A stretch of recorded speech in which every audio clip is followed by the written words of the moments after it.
Bismillahirrahmanirrahim. Assalamualaikum warahmatullahi wabarakatuh. Innal hamdalillah nahmaduhu wa nasta'inu wa yastaghfiruh wa na'udzu billahi min syururi anfusina wa min sayyiati a'malina may yahdihillahu fala mudilla lahu wa may yudlil fala hadiyalah. Asyhadu an la ilaha illallah wahdahu la syarikalah wa asyhadu anna Muhammadan abduhu wa rasuluhu la nabiyya wa rasuluhu ba'dah. Wa qala Allah ta'ala fi kitabil karim a'udzu billahi minasyaitonir rajim ya ayyuhalladzina amanu taqullaha haqqa tuqatih wa la tamutunna illa wa antum muslimun. Wa qala aidan ya ayyuhalladzina amanu taqullaha wa qulu qawlan sadida yuslih lakum a'malakum wa yaghfir lakum dzunubakum wa may yuti'illaha wa rasulahu faqad faza fawzan 'azima. Fa inna asdaqal hadis kitabullah wa khairul hadi Muhammad sallallahu alaihi wasallam.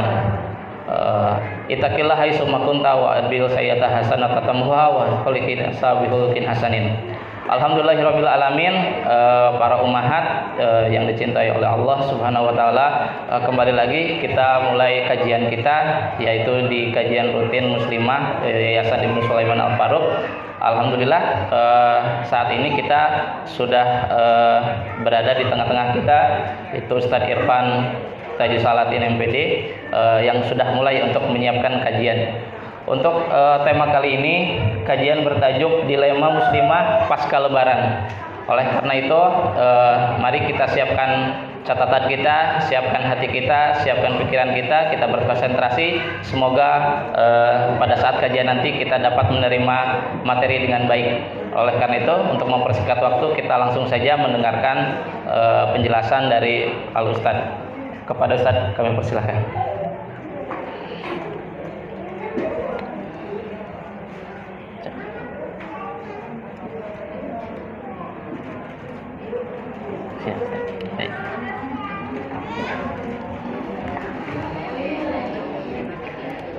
Baik, bismillahirrahmanirrahim. Assalamualaikum warahmatullahi wabarakatuh.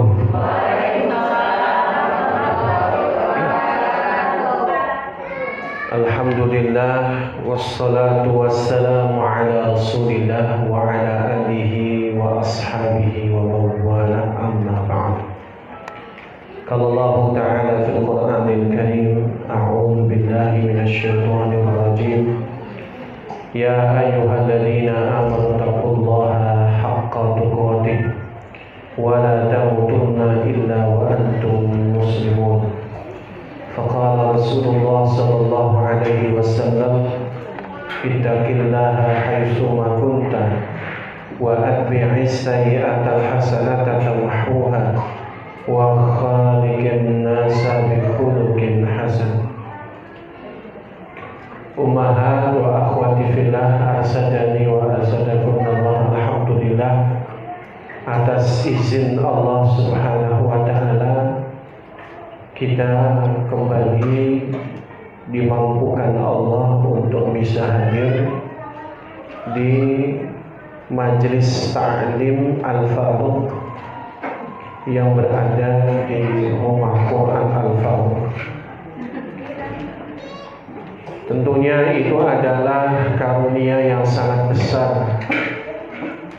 yang harus kita syukuri dengan sebenar-benarnya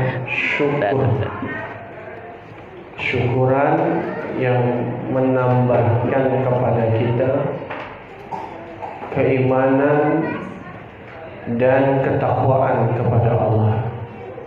Tanda benarnya syukur kita, semakin kuat akidah kita, semakin benar ibadah kita sesuai dengan sunnah Rasulullah sallallahu alaihi wasallam, dan juga semakin kita bisa memperbaiki akhlak kita dari akhlak yang buruk menjadi akhlak yang baik. Salawat beriring salam semoga selalu tercurahkan kepada Nabi kita Nabi Muhammad SAW beserta keluarganya, sahabatnya, serta para pengikutnya yang selalu senantiasa meneladani sunnah-sunnahnya hingga yaumil qiyamah. Pada kesempatan pagi menjelang siang hari ini, kita akan mengambil sebuah tema, dilema muslimah pasca lebaran.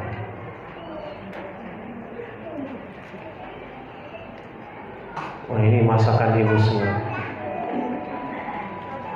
Ada ketupat, opor ayam, sambal atinya, telurnya tuh. Lezatnya makanan lebaran. Artinya memang itulah salah satu di antara nuansa lebaran hari raya Idul Fitri. Dinamakan Idul Fitri artinya adalah hari raya Al-Fitru. Al-Fitru itu adalah makan-makan setelah puasa. Jadi wajar kalau kita berhari raya Idul Fitri banyak makan. Wajar bagi kita kalau di Idul Fitri makanan yang kita siapkan berbeda dengan kebiasaan. Ini istimewa. Maka masakannya pun masakan istimewa. Lezat sekali. Apalagi makan bersama keluarga tercinta. Wallah alam, ini keluarga yang mana ya? Saya ngambil di Google aja ini. Jadi jangan menduga-duga mana ini Ustadz Irfan, nggak ada di sini. Ini ngambil di Google ya. Makan bersama keluarga tercinta, makanan yang lezat semakin lezat. Ada namanya quality time yang besar, yang baik. Ketika kita makan-makan bersama keluarga besar, handai taulan, tetangga. Inilah memang hari raya. Hari raya ya memang begitu. Walaupun ya ada di antara kita yang mungkin belum bisa berkumpul.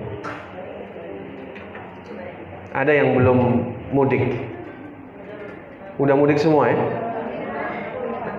Nggak perlu mudik, ke Teluk juga.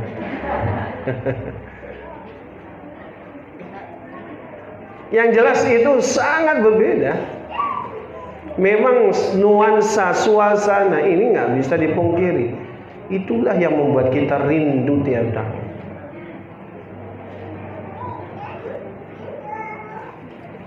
Tapi, nah ada tapinya ya. Pasca lebaran, dapurnya ibu semua, cucian piring numpuk semua.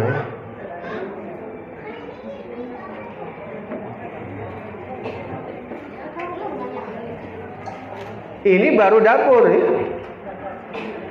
Banyak saudara, ponakan, anak bergembira main-main. Kamar berantakan.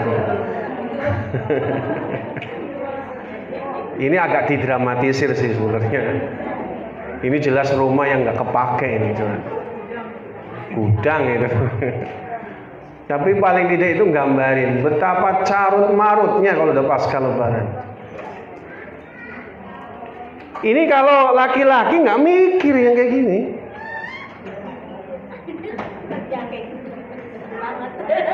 Laki mah main HP, gitu. Futsal, gitu. Ketawa-ketawa. Yang di rumah kayak gini nih, waduh. Ini ngambil di Google ya, ngambil di Google. Repetisi aktivitas, repetisi itu sesuatu yang diulang-ulang. Aktivitas yang terus berulang menjadi dilema bagi muslimah. Seringkali begitu. Dilema itu sebuah masalah, sebuah problem sebetulnya. Menjadi dilema, masalah ini harus diselesaikan. Cuma kadang sebagai seorang manusia, muslimah merasa capek, lelah, bosan, itu jelas itu. Nggak dipungkiri. Saya katakan bukan berarti wanita muslimah lantas nggak punya dilema dalam urusan rumah tangga. Karena secara kultural ini loh yang dikerjakan oleh setiap wanita muslimah.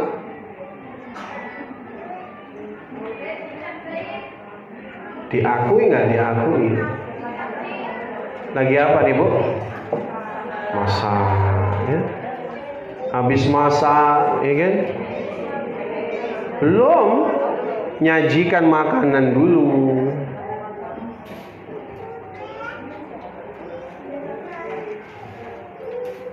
Berjibaku dengan bawang, berjibaku dengan cabai, minyak, panasnya kompor. Belum lagi kalau gorengnya ikan lele, kemana-mana minyaknya ya. Anak dan suami ya tinggal terima jadi. Kadang suami sudah habis sepiring, istri belum kelar goreng.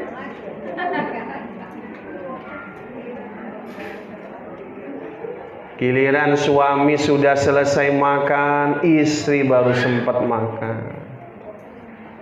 Suami sudah ganti aktivitas, hangout bareng teman-teman. Istri kemana? Cuci piring.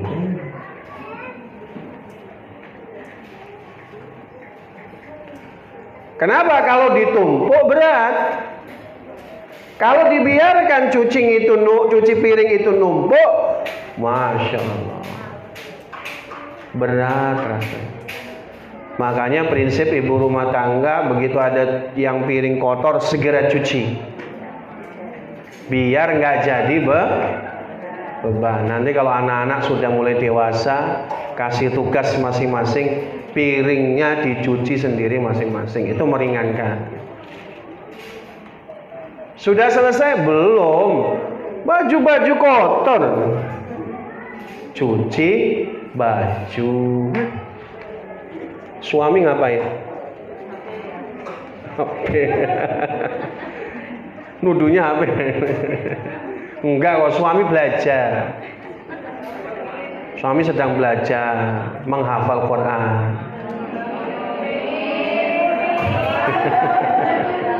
Amin.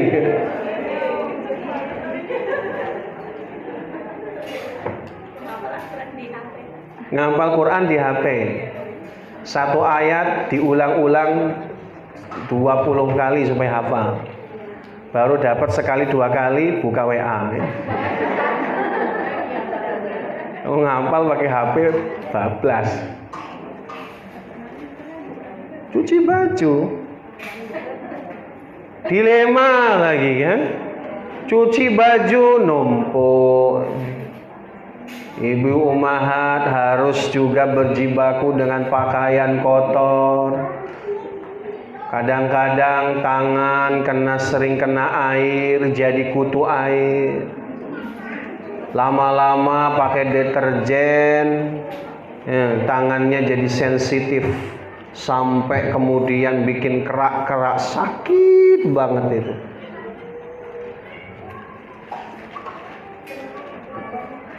Suami kadang nggak tahu, istri itu menahan pedihnya karena terkontaminasi sabun setiap hari, ya kan? Suami pengennya kalau lagi menyentuh tangan istri yang baik itu adalah tangannya lembut seperti sutra, kan?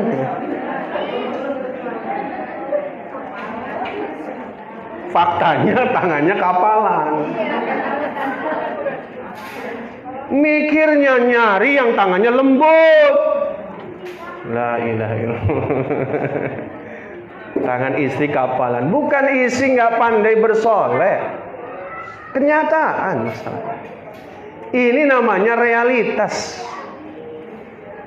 Nggak, ini kita mengungkap semua ini adalah bukan karena ayo ngeluh barang, bukan. Ini mengungkap semua keluhan yang ada di diri umat muslimah.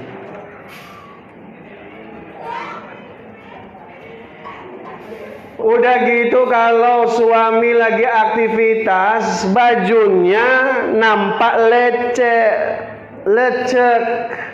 Yang disalahin siapa? Istrinya lagi. Ini istrinya gak ngurusi suami. Padahal antara mencuci, pekerjaan yang paling membosankan sampai ngantuk-ngantuk itu adalah nyetrika.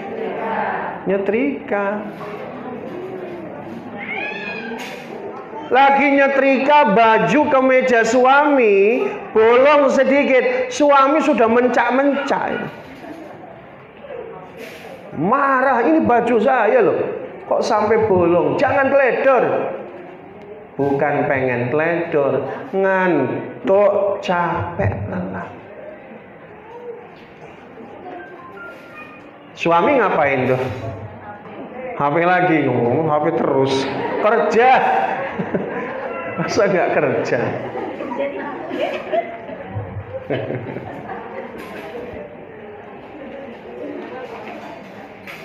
Saat suami tinggal menunggu di meja makan, istri segera menyiapkan baju-baju anaknya, baju suaminya, semuanya itu.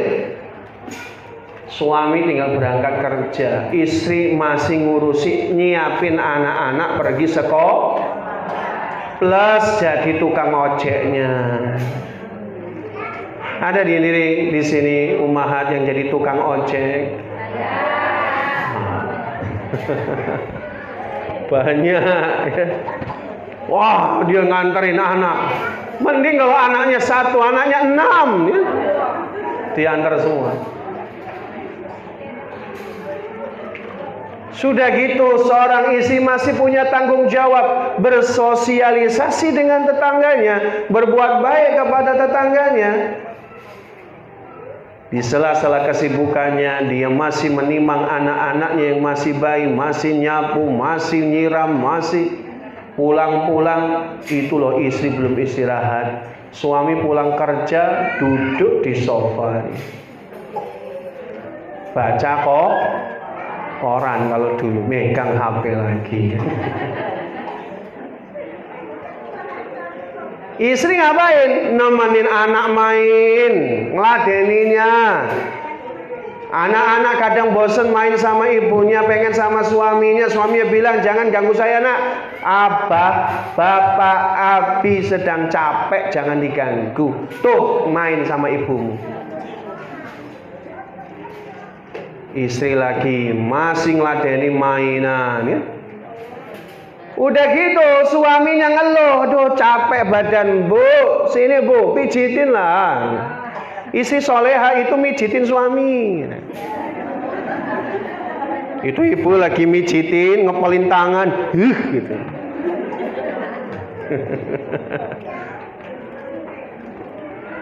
Inilah namanya dilema seorang muslimah dalam rutinitas repetisi aktivitas yang dilakukannya, bahkan pasca lebaran.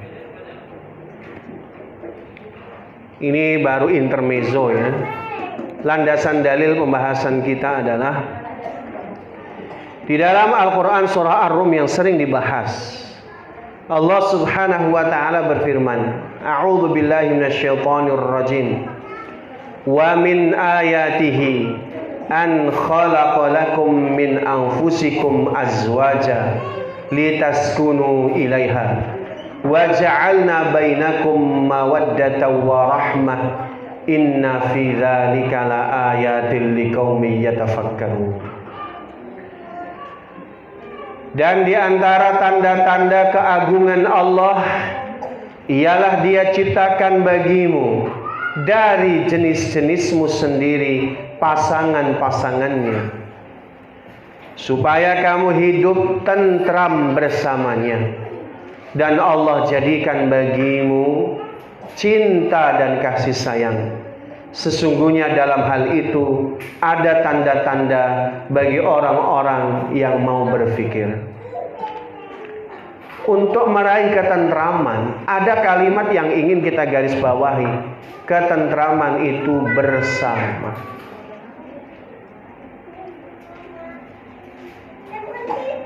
Secara hukum dasar sebenarnya Islam mengatur kewajiban seorang suami kepada istrinya.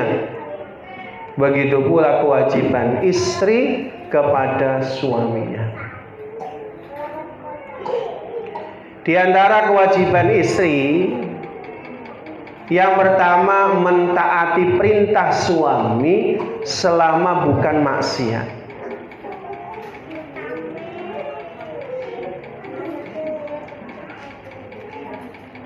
Dalilnya apa? Quran surah An-Nisa ayat 34 yang sangat masyhur, ar-rijalu qawwamuna 'alan nisa. Kaum laki-laki itu adalah pemimpin bagi kaum wanita. Kata Umar bin Khattab, la imarata illa bit-tha'ah. Tidak ada kepemimpinan kecuali dengan ketaatan. Dijelaskan bahwa setiap laki-laki adalah pemimpin bagi wanita, suami adalah pemimpin bagi istri. Maksudnya tercara tersirat, istri wajib taat kepada suaminya. Ini kewajiban. Selama perintahnya bukan maksiat. Jadi wajar kalau setiap istri disuruh oleh suaminya, karena ada suami yang tipe manja. Ada suami yang mandiri, ada. Tapi ada suami yang manja. Minta air putih saja nyuruh istri. Jangan menyayangkan, syukuri aja. Bersyukur kepada Allah. Nanti ada satu masa suami sudah tidak ada dan mendahului, ummahat sebagai istri akan kangen perintah suaminya. Mumpung masih hidup, tidak apa-apa, itu pelayanan. Nikmati taat sama suami. Artinya, sekalipun memang ada tipikal suami yang manja, karena ini sudah menjadi seorang atau pasangan suami istri dengan izin Allah, Allah yang sudah memberikan takdir, nggak ada cara lain kecuali mensyukurinya. Daripada kita protes dan merasa rugi, kecewa. Karena rasa rugi dan kecewa tidak mengubah takdir. Wong sudah jadi suaminya, kan?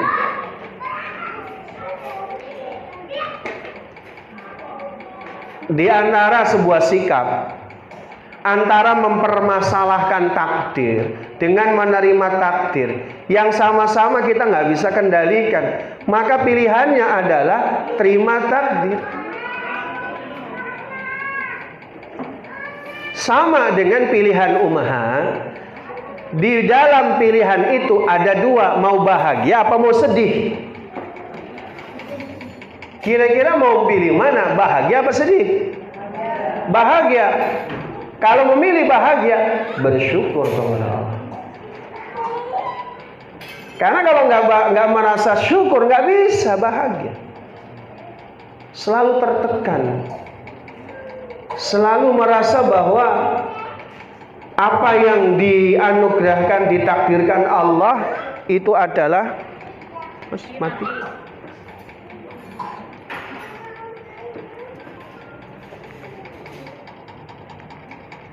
Ada bunyi ya.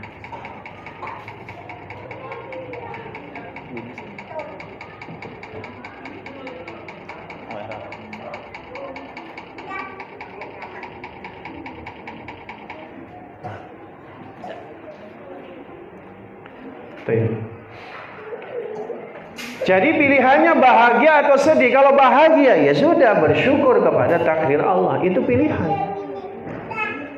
Semakin kita protes, semakin kita tidak bersyukur, semakin jauh dari bahagia. Gak bisa.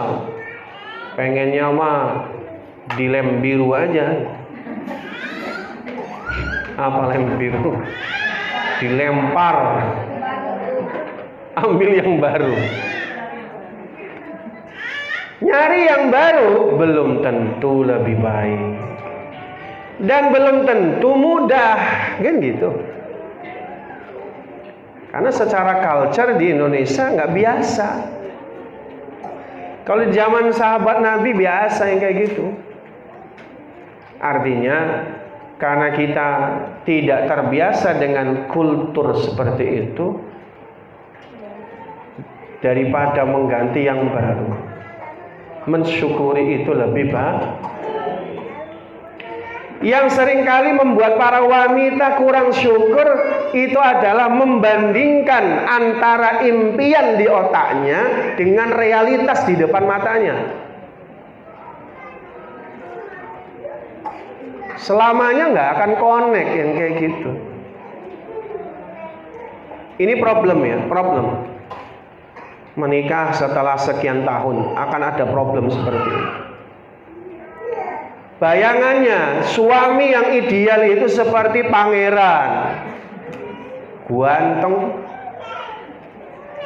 kaya, naik kuda putih, gagah, ngimpi.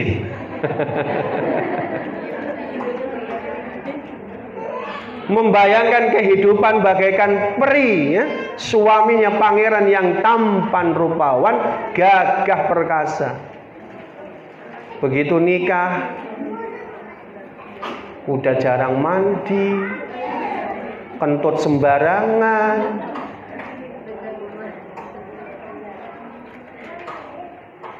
letoy lagi, lemes lagi, gampang sakit lagi. Tiap hari kerikan terus. Gak cocok. Semua bu, gak suami ibu aja. Semua laki-laki modelnya begitu kalau sudah sekian tahun. Realitas. Itu kenyataan. Anomalinya ada, cuman harus dipahami itu realitasnya. Mau ganti biru tadi, ganti lem biru tadi, belum tentu juga bisa. Belum tentu juga lebih baik, belum tentu. Makanya oleh karenanya, syukuri aja. Pilih bahagia. Pilih bahagianya di mana? Mensyukuri takdir Allah. Sehingga kalau sudah bersyukur, mudah taat sama perintah suami. Kuncinya di situ. Apa korelasinya? Karena taat itu membutuhkan nilai kepantasan. Karena merasa suaminya nggak pantas untuk ditaati, sehingga nggak taat. Ini juga problem ummahat. Walaupun ummahat ngaji duluan, hijrah duluan, suaminya belum hijrah dan belum sebaik ummahat, bukan berarti kemudian menghilangkan nilai ketaatan kepadanya karena Allah. Selama bukan masih. Jadi justru harus lebih luas di situ. 2. Kewajiban istri. Siap melayani suaminya dalam urusan ranjang saat ia memintanya. Kita udah pernah bahas ini. Apabila seorang suami mengajak istrinya ke ranjangnya untuk berjima, lalu ia menolak sehingga suaminya di malam itu murka kepadanya, maka para malaikat melaknatnya hingga pagi.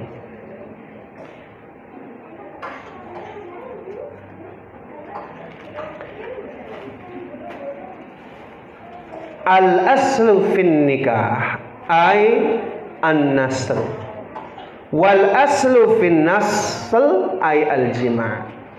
Hukum dasar nikah untuk berketurunan. Hukum dasar berketurunan adalah berhubungan badan dengan suami.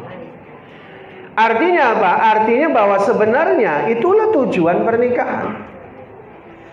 Saya pernah cerita, kenapa suami kemudian dia tidak merasakan kebahagiaan dan mencari kebahagiaan di luar rumah. Itu salah satu di antaranya karena wanita-wanita, istri-istrinya tidak sigap untuk melayani, khususnya dalam urusan ranjang. Kalau berbeda kebudayaan, ini tinggal ngobrol, musyawarah, ngobrol, diskusi. Kalau memang beda budaya. Dahulu di zaman Nabi pun sama, budaya Muhajirin dan Ansor berbeda. Ya, saya kira ini rata-rata 18 tahun ke atas, ya tidak masalah. Kalau orang-orang Ansor itu datang dari arah belakang, kalau orang Muhajirin kulturnya datang dari arah depan, beda kultur. Tapi bukan berarti kemudian membuat kita tidak bahagia. Musyawarah, diskusi. 3, tidak mengizinkan orang lain masuk ke rumahnya kecuali dengan izin suami. Ini penting. Di dalam hadis riwayat Imam Bukhari, maaf ya, saya langsung artinya saja. La yahillu, tidak halal, tidak boleh, artinya haram bagi wanita untuk berpuasa sementara suaminya ada di sisinya kecuali dengan izinnya.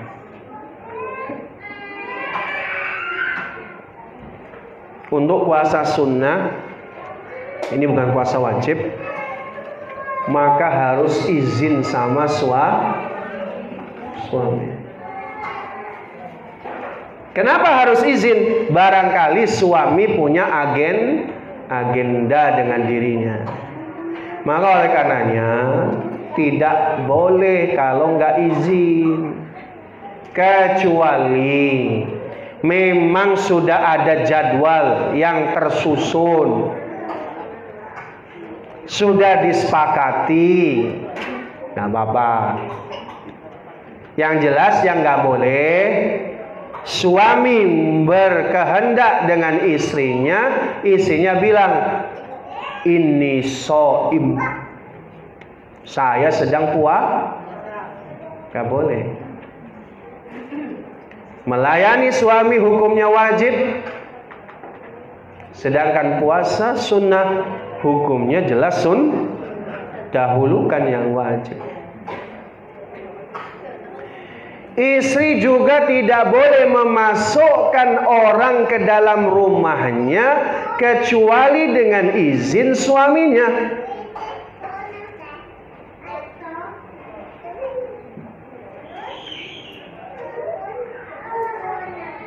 Nggak boleh ya, memasukkan orang lain ke dalam rumah suaminya kecuali dengan izin. Hatta itu adalah adik kandung dan kakak kandung kita. Sekalipun itu adalah saudara kandung, tidak boleh memasukkan ke dalam rumah laki-laki lain kecuali izin sama suami. Kenapa nggak boleh? Ada kasus Suaminya pulang kerja, dilihat di rumahnya, ini kok ada sendal laki-laki nih. Ketawa ketiwi di dalam rumah, didengar, dobrak pintunya, disangkanya istrinya sedang berselingkuh, udah bawa golok. Tahu-tahu itu ternyata adeknya. Oke, mungkin barangkali ini sesuatu yang kasusik, tapi Islam itu syariatnya preventif, mencegah yang terjadi seperti itu. Karena Imam Az-Zahabi itu menukilkan sebuah kisah tentang bahayanya seorang suami yang salah sangka dengan istrinya. Bahkan kata Imam Az-Zahabi, kalaulah Allah tidak menganugerahkan kepadanya sifat sabar, sudah dibunuh istrinya. Sudah dibunuh istrinya.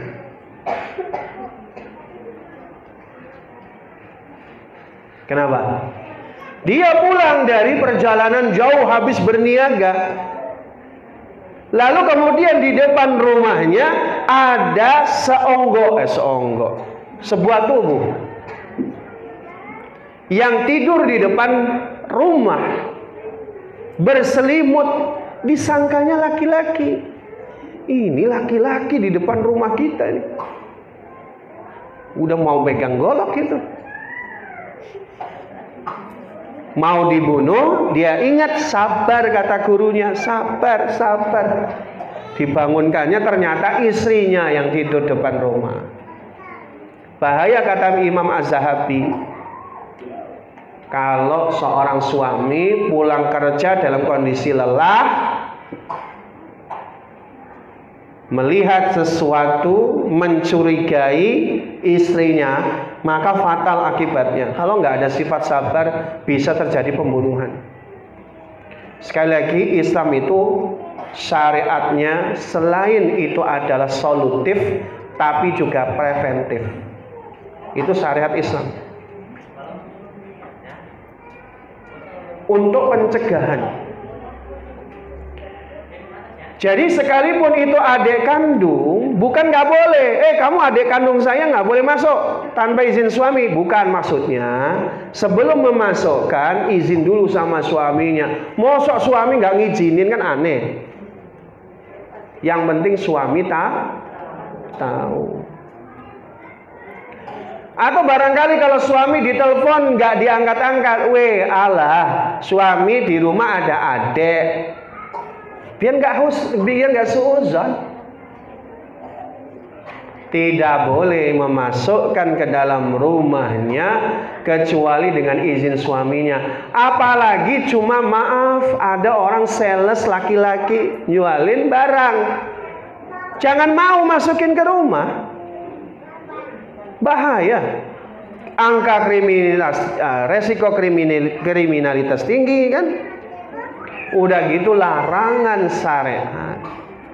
Di sini babnya bukan ikramud dhaif, babnya bukan memuliakan tamu, bukan. Ada babnya sendiri memuliakan tamu, tapi ini larangan, nggak boleh. Sudah tegas dalam hadis, nggak boleh. Bagaimana kalau ketua RT sama, maaf Pak, jangan masuk ke dalam rumah sebelum saya beritahukan ke suami. Apalagi urusannya ini dengan suami. Mendingan Pak RT pulang, nanti suami saya akan ke rumah Pak RT. Kasih tahu begitu, jangan Pak RT nyonong. Apalagi Pak Kades. Banyak berita nih Pak Kades ini, masalah. Ya. Artinya walaupun dia adalah pejabat aparatur desa, RT RW berwenang, tapi yang namanya rumah kita, kekuasaannya ada pada diri kita. Boleh kita nolak, boleh. Makanya yang lebih halus, Pak RT lebih baik nanti Pak RT pulang dulu. Nanti kalau suami saya pulang, saya suruh ke rumah Pak RT. Itu lebih baik daripada mempersilahkan ke rumah. dan harta yang ia nafkahkan bukan dengan perintahnya, maka setengah pahalanya diberikan untuk suaminya. Sedekah, suami itu perlu dibantu. Makanya memang secara fitrah wanita itu lebih gemar bersedekah dibandingkan laki-laki secara fitrah. Disinilah tugas istri, bagaimana menyokong suaminya sedekah. Dalam kondisi malam-malam, ada seorang sahabat namanya Thalhah bin Ubaidillah. Thalhah bin Ubaidillah itu salah satu julukannya adalah Al-Jawad, orang yang dermawan. Wal Fayyad, orang yang mudah melakukan kebaikan. Al Khair, juga mudah berbuat kebaikan. Malam-malam dia bingung. Thalhah ini orang kaya raya, pedagang sukses selevel Abu Bakar As-Siddiq. Malam-malam bingung. Kenapa bingung, Bu? Bingung dapat warisan dari ibunya yang meninggal, yaitu harta senilai 40.000 dinar. Masalahnya beliau sudah terlalu kaya, dapat warisan 40.000 dinar, pusing kepala Thalhah. Suami ibu gitu nggak? Waduh Bu, pusing Bu, kebanyakan duit nih Bu.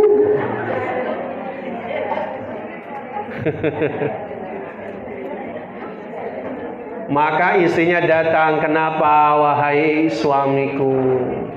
Kata Thalhah, istriku, saya pusing sekali. Ini ada uang 40.000 dinar, buat apa? Kita kan sudah kaya raya. Apa yang dikatakan oleh istrinya? Kayak gitu kok pusing toh Pak, kalau bahasa kita. Sedekahkan saja di jalan Allah, selesai. 40.000 dinar kata istrinya, sedekahin saja. Kok pusing-pusing? Berapa 40.000 dinar itu? Satu dinarnya 3,2 juta. Taruhlah 3 juta satu dinar. Berarti berapa?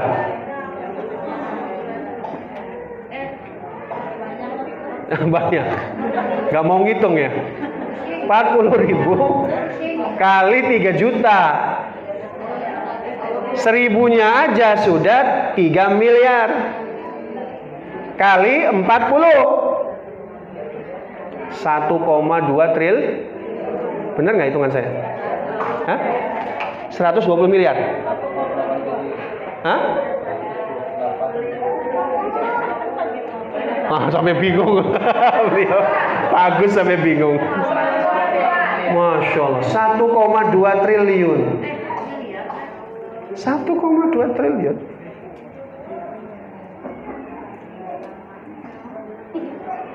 Isinya bilang, sedekahkan saja Pak, kok pusing-pusing amat. Gimana Ibu? Jadi kalau ada suami lagi bingung kebanyakan duit, sampaikan. Kok bingung-bingung toh Pak, sedekah aja selesai. Sedekah yang paling utama, sedekah sama istri loh. Cocok ini. Ini namanya istri keminter ini. Keluarin hadisnya Sahih Bukhari kan.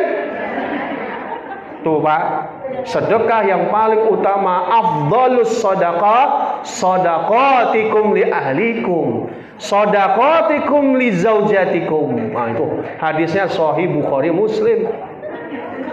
Cocok. Pinter istrinya. Itulah gunanya nggak?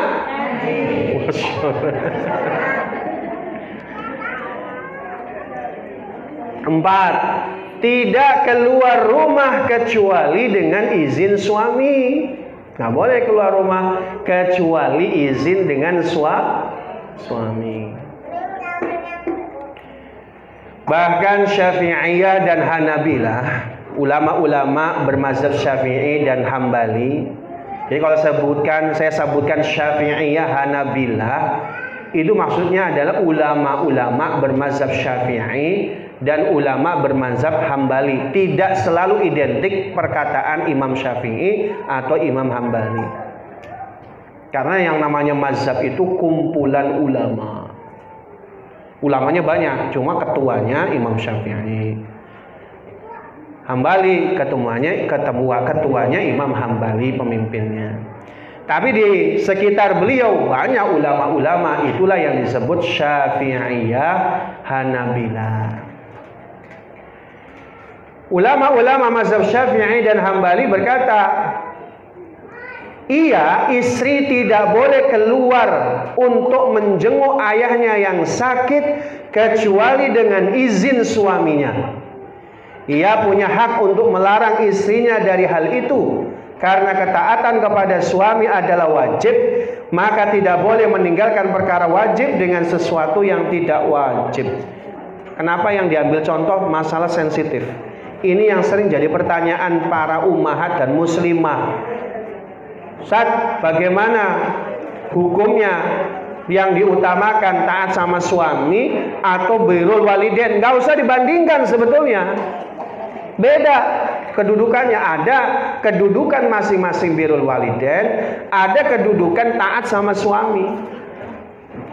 Sebenarnya ini tidak perlu disandingkan, tapi kalau kenyataannya disandingkan, yang lebih berat menurut mazhab Syafi'i dan Hambali tetap adalah harus seizin suami. Kenapa? Karena seorang wanita kalau sudah dinikahi, estafeta ketaatan yang paling mutlak adalah suaminya, baru orang tuanya. Sekalipun ayahnya sakit. Cuma suami yang baik tidak melarang. Suami yang baik tidak melarang.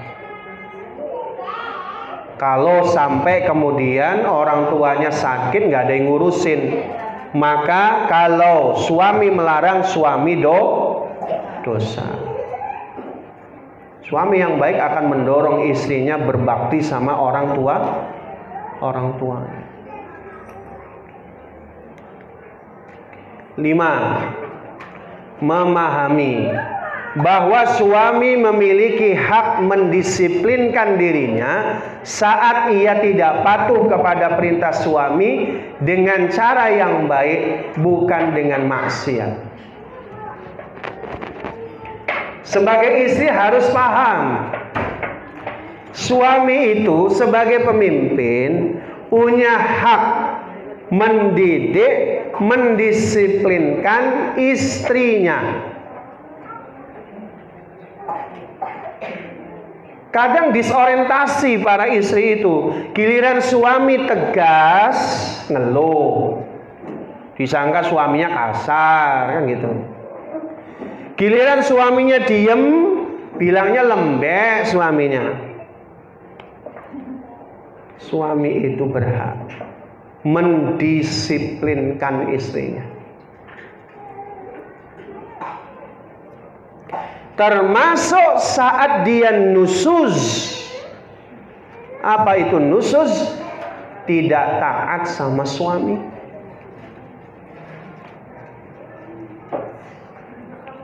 Maka seorang suami berhak mendisiplinkan istrinya yang gak patuh. Berhak. Di dalam Quran surah An-Nisa ayat 34, wanita-wanita yang kamu khawatirkan nusuznya, maka nasihatilah mereka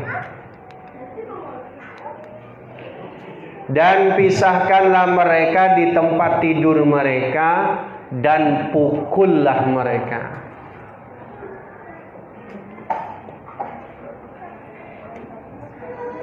Ada 3 tahapan mendisiplinkan istri yang nusuz. Kita sampai jam berapa tadi? Hah, 10:30? Nah, itu udah lewat.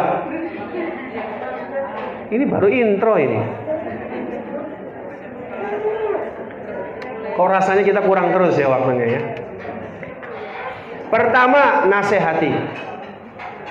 Mendisiplinkan istri, nasihati dulu.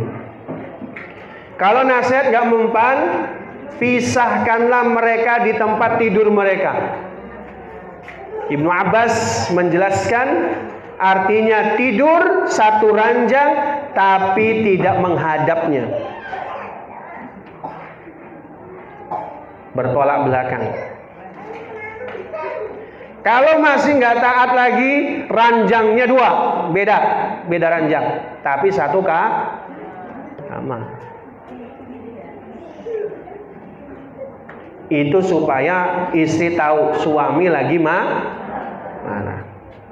Kalau nggak nurut lagi, pukullah mereka.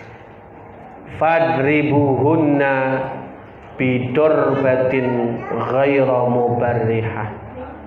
Kau pukullah istrimu yang nusus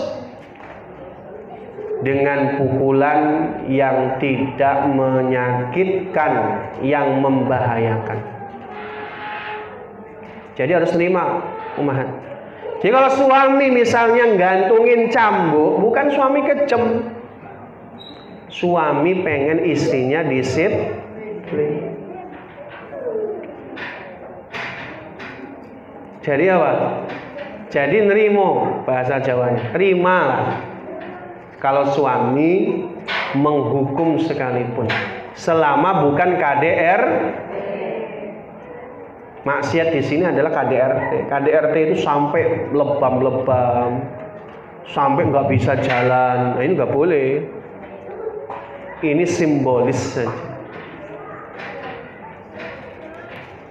6. Istri berkhidmat pada suaminya. Ini pembahasan utama kita sebenarnya. Sedikit lagi ya, 10 menit lagi. Syekhul Islam Ibnu Taimiyah menerangkan bahwa seorang istri wajib membantu suaminya dengan cara yang ma'ruf. Ini sesuai dengan tuntutan situasi dan kondisi. Khidmatnya wanita kampung berbeda dengan wanita kota. Khidmatnya wanita yang kuat berbeda dengan khidmatnya wanita yang lemah. Jadi sangat dikembalikan pada urf dan hal. Urf itu tradisi, hal itu kondisi. Jadi cara berkhidmat seorang wanita kepada suami disesuaikan dengan tradisi dan kondisi. Maka kasih tahu suaminya kalau memang ibu ummahat termasuk yang lemah badannya, ada penyakit, jangan ditutupin. Kasih tahu. Karena ada yang memang wanita-wanita yang lemah, maka suami harus memahami khidmatnya jangan disamakan dengan wanita yang kuat. Kalau dalam bahasa Jawa itu ada namanya wanita merantasi. Tahu merantasi? Gesit, kuat, cekatan, yang nggak perlu dibersihkan.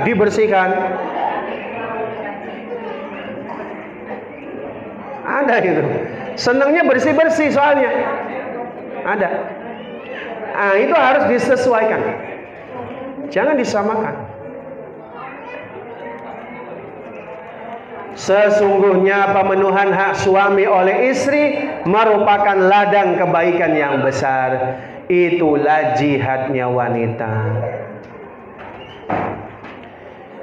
Suatu ketika banyak sahabiah datang kepada Nabi, ya Nabi Allah, orang laki-laki bisa berjihad di medan perang, sementara kenapa kami tidak diwajibkan?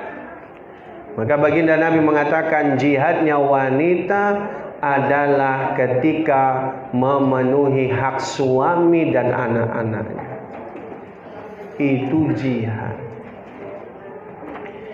Siapa wanita yang bisa menanaminya dengan sebanyak-banyak tanaman, maka ia akan memanen sebanyak-banyak buah manisnya. fokus memberi sebanyak-banyaknya, maka wanita akan memanen sebanyak-banyak pula buah manisnya, kadang di dunia, kadang juga di akhirat. Kayak Nabi SAW melihat Ibunda Khadijah luar biasa, servisnya subhanallah paling the best. Dengan hartanya dibantu suaminya, dengan hartanya dibantulah dakwahnya, di cover, dilindungi, jasa-jasanya luar biasa, menenangkan suaminya. Makanya Rasulullah SAW ketika berumah tangga dengan Ibunda Khadijah selama 25 tahun, Nabi SAW tidak mencari istri yang lain. Nah, mestinya ibu juga gitu. Warning, Pak, jangan kau minta poligami, tapi servisnya nggak dinaikkan, nggak cocok. Makanya khidmatnya ditingkatkan. Insya Allah suami akan lebih menghargai. Ini sudah kita bahas. Bukankah Rasul pernah bersabda, apabila wanita menunaikan sholat 5 waktu, puasa sebulan, menjaga kemaluannya dan mentaati suaminya, maka disampaikan padanya, masuklah surga dari pintu mana saja yang kamu mau. Syekh Muhammad bin Shalih Al-Utsaimin dalam fatwa Nur 'ala Darb berkata, istri punya kewajiban untuk mengurus rumahnya sebagaimana yang berlaku di masyarakatnya. Ini urf tradisi.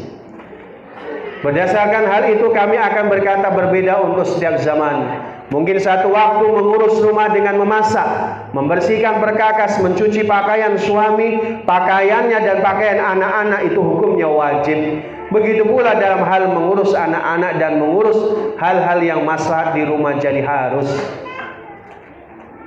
Namun hal ini bisa jadi berbeda di zaman yang berbeda.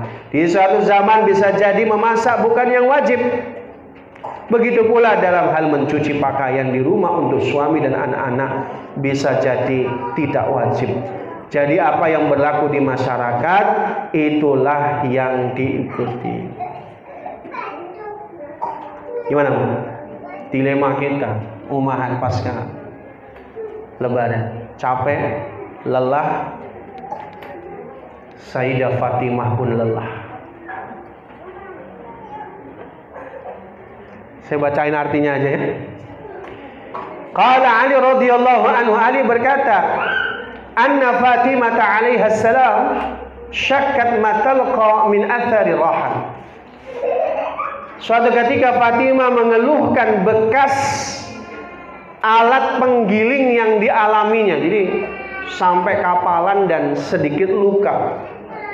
Karena beliau, Ibunda Fatimah ini, Sayyidah Fatimah ini bekerja menggiling gandum.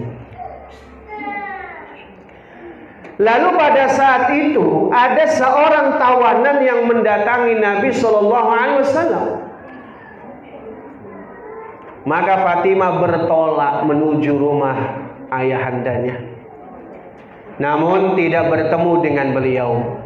Dia mendapatkan ibu tirinya yaitu Ibunda Aisyah. Lalu dia mengabarkan keluhan kepada Ibunda Aisyah. Tatkala Nabi SAW tiba, Ibunda Aisyah mengabarkan tentang kedatangan Fatimah kepada beliau. Maksudnya minta pembantu asisten rumah tangga. Lalu beliau mendatangi kami yang kala itu kami hendak berangkat tidur. Lalu aku siap berdiri, kata Ali. Namun beliau berkata, tetaplah di tempatmu. Lalu beliau duduk di tengah kami sehingga aku bisa merasakan dinginnya kedua telapak kaki beliau di dadaku. Beliau berkata, ketahuilah, akan kuajarkan kepadamu sesuatu yang lebih baik daripada apa yang engkau minta kepadaku. Bertasbihlah 33 kali. Bertahmidlah 33 kali.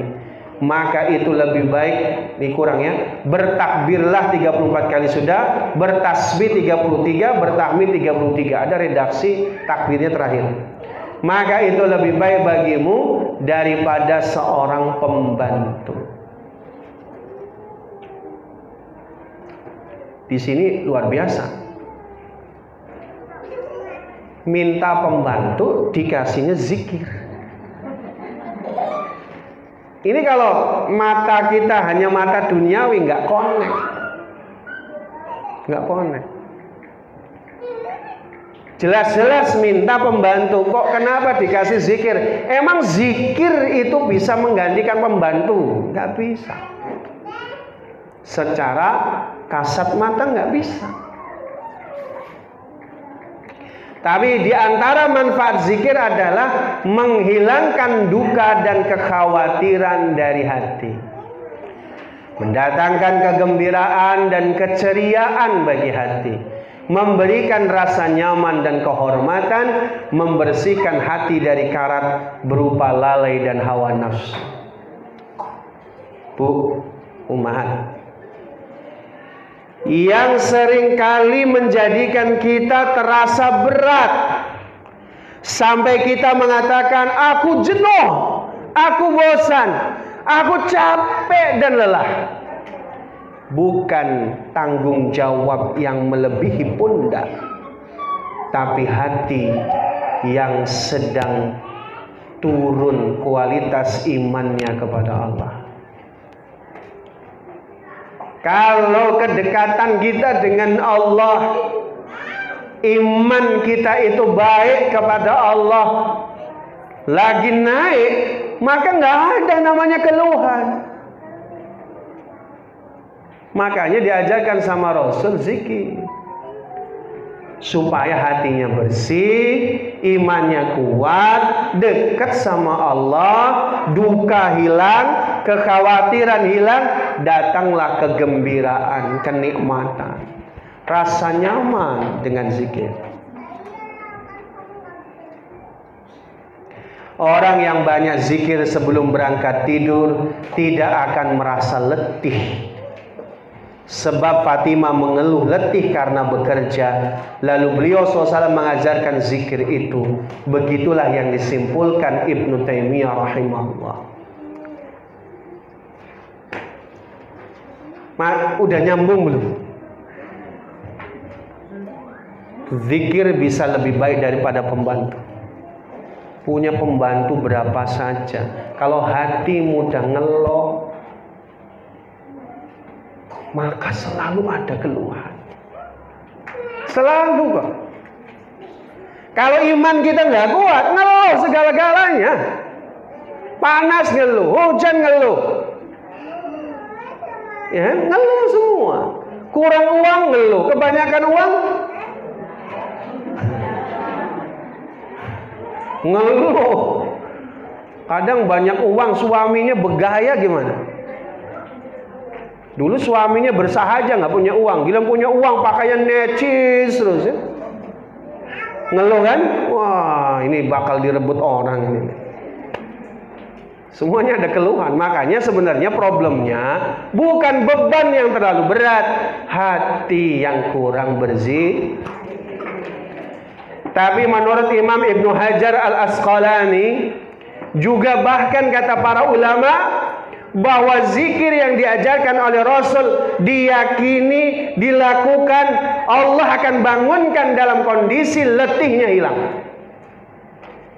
Karena kebahagiaan, kegembiraan, ketentraman sebelum berangkat tidur memaksimalkan kualitas tidur. Tidurnya berkualitas, badannya fresh. Itulah yang membuat kita akan bangkit dalam kondisi tidak lelah. Wallahu a'lam bissawab. Kayaknya nggak perlu ada pertanyaan ini sudah. Barakallahu, waktu dan tempat kembali kepada Pak Agus. Billahi taufiq wal hidayah. Wassalamualaikum warahmatullahi wabarakatuh.